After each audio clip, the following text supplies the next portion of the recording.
तरह है कि आज हजारों केसेस जो है वो पाकिस्तान में पेंडिंग पड़े, इंतजार कर रहे हैं कि फैसले आएंगे।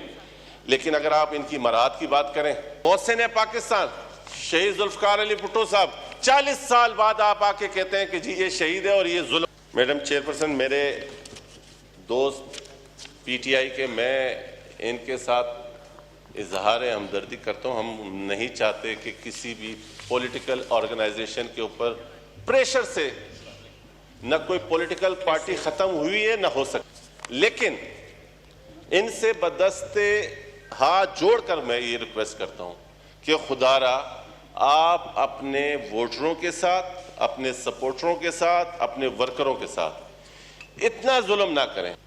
अब रियासत की जिम्मेदारी ये है कि उनकी बच्चों की देखभाल करे।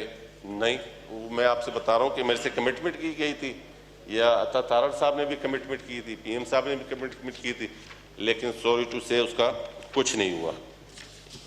इसी तरीके से जनाब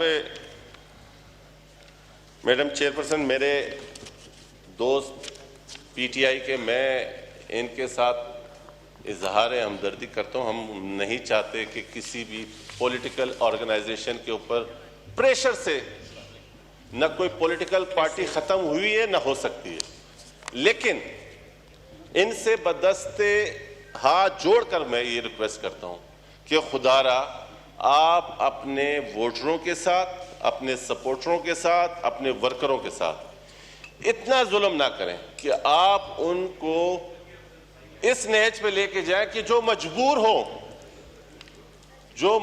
हो कि वो इस पॉलिटिकली आपने जो अनार्की फैला रखी है, आपका वर्कर मजबूर है। उसकी जिंदा मिसाल ये है कि चीफ मिनिस्टर केपी के इस किस्म के स्टेटमेंट दे रहा होता है अपने ही गवर्नर खैबर पख्तूनख्वा फैसल कुंडी के अगेंस्ट के, जैसे ऐसा लग रहा हो कि जैसे इसने कोई दुश्मनी ले ली है इसके साथ। आपको चाहिए कि वो वफाक का नुमाइंदा है, उसके साथ मिलकर सूबे के मसाइल हल कर, ना कि धमकियां दें। Thank you. इसी तरीके से हमारे दोस्तों ने बात की फाटा में जो ऑपरेशन के लिए अभी बात हुई है, मेरे काफी दोस्तों से बात हुई है कि भाई आप ऑपरेशन के खिलाफ हैं या कोई इशू है आपको, तो वो कहते हैं कि नहीं हम ऑपरेशन के खिलाफ नहीं है, लेकिन हमारे वसाइल के ऊपर कब्जा करने की साजिश है। तो मैं कहता हूं कि अगर ऐसी कोई बात है तो हम आपके ये जो इतराजात है ये दूर करने के लिए प्राइम मिनिस्टर से बैठ के ये बात करने के लिए तैयार है, लेकिन खुदारा किसी ऐसे ऑपरेशन की मुखालफत ना करे जो इस मुल्क में अमन ला सके, जो इस मुल्क में बदअमनी को खत्म कर सके।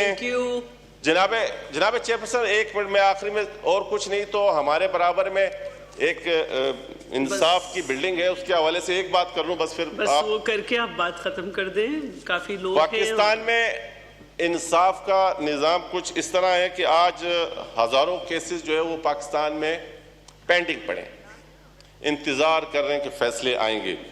लेकिन अगर आप इनकी मराहत की बात करें, अकाउंटेबिलिटी की बात करें, आप किसी भी पॉलिटिशियन को फौरन किसी भी टाइम अकाउंटेबिलिटी कर सकते हैं कि जी आप जाहिर करें, आप इनसे नहीं कर सकते। क्यों भाई? उसकी वजह क्या है? आप देखें पाकिस्तान स्टील मिल, हमारे दौर में हमने जब उस मसले का हल निकाला तो आप 100 मोटो लेते हैं और आपको उसका कितना नुकसान भुगतना पड़ता है।